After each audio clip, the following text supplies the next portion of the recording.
சேலம் இரும்பாலை அருகே இருக்கக்கூடிய சர்க்கார் கொல்லப்பட்டி ஸ்ரீ குழி இருசாயி அம்மன் கோவில் திருவிழாவில் பட்டாசு வெடித்த சம்பவத்தின் சிசிடிவி காட்சி வெளியாகியுள்ளது. இந்த சம்பவத்தில் இருவர் தீக்காயம் அடைந்திருக்கக்கூடிய நிலையில் ஒருவர் தீவிர சிகிச்சை பிரிவில் அனுமதிக்கப்பட்டிருக்கிறார். விவரங்களை செய்தியாளர் வினோத் வழங்க நாம் கேட்கலாம். வினோத், விவரம். சேலம் மாநகர் இரும்பாலை அருகே உள்ள சர்க்கார் கொல்லப்பட்டியில் அமைந்திருக்கக்கூடிய குழி இருசாயி அம்மன் கோவில் குலதெய்வ திருவிழாவானது இன்று நடைபெற்று வருகிறது.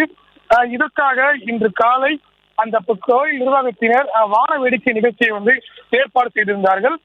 அப்போது எடப்பாடி பகுதியை சேர்ந்த சக்திவேல் என்பவர் தன்னுடைய இருசக்கர வாகனத்தில் பட்டாசுகளை வைத்துக் கொண்டிருந்தார். உடன் வந்தவர் வாகனத்திலிருந்து அவ்வப்போது ஒவ்வொரு பட்டாசுகளாக எடுத்து வெடிக்க தொடங்கியிருக்கிறார்.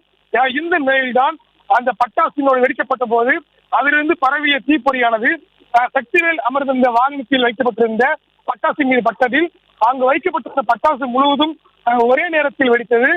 இதனால் அந்த பகுதியில் இருந்த சக்திவேல் உட்பட 2 பேர் படுகாயம் அடைந்திருக்கிறார்கள். அதில் ஒருவருக்கு மட்டும் தற்போது தீவிர சிகிச்சை பிரிவில் அனுமதிக்கப்பட்டு சிகிச்சை மேற்கொண்டு வருகிறார்கள். இது தொடர்பான சிசிடிவி காட்சிகள் தற்போது வெளியாகி இருக்கிறது. இந்த நிலையில் இந்த விபத்து தொடர்பாக இரும்பாலை போலீசார் வழக்கு பதிவு செய்து விசாரணையை மேற்கொண்டு வருகிறார்கள். செய்திகளை உடனுக்குடனும் துல்லியமாகவும் தெரிந்து கொள்ள சப்ஸ்கிரைப் பண்ணுங்க.